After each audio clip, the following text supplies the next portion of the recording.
ठिकाण गोकुळ दूध संघाचं गोकुळ शिरगावमधील प्रकल्पस्थळ. निमित्त गोकुळ दूध संघाच्या 63व्या वर्धापन दिन कार्यक्रमाचं. उपस्थिती नामदार हसन मुश्रीफांसह गोकुळ दूध संघातील सत्ताधारी राजर्षी शाहू परिवर्तन आघाडीचे नेते आणि संचालक.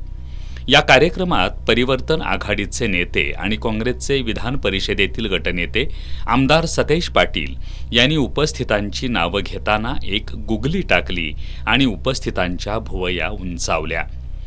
आमदार सतेज पाटील मंचावर उपस्थितांची नावं घेत असताना जिल्हा बँकेचे संचालक भैया माने यांचं नाव घेऊन थांबले आणि त्यांनी "कुठायत भैया माने?" अशी विचारणा केली. त्यावेळी भैया माने मंचावर नव्हते. आमदार सतेज पाटील यांनी महायुतीमधील भांडणामुळं भैया माने यांना उमेदवारीची लॉटरी लागेल असं वाटत नाही असं म्हणत त्यांना पर्याय आम्हीच आहोत असं सूचक वक्तव्य केलं.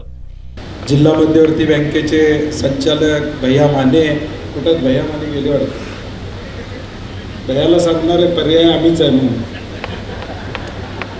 त्या महायुतीच्या भांडणात भैयाची काय लॉटरी लागेल वाटत नाही. आमदार सतेज पाटील यांच्या वक्तव्यामुळं उपस्थितांच्या भुवया उंचावल्या. पुणे पदवीधर मतदारसंघातून नामदार हसन मुश्रीफ यांनी भैया माने यांना आमदार करण्याचा निर्धार व्यक्त केला असताना भाजपनं सध्याचे पदवीधरचे आमदार अरुण लाड यांचे पुत्र शरद लाड यांना पक्षात घेतला असून ते महायुतीकडून पदवीधर मतदारसंघातून प्रबळ दावेदार असल्याची चर्चा सुरू आहे. याच पार्श्वभूमीवर आमदार सतेज पाटील यांनी केलेल्या वक्तव्याला विशेष महत्त्व प्राप्त झालंय.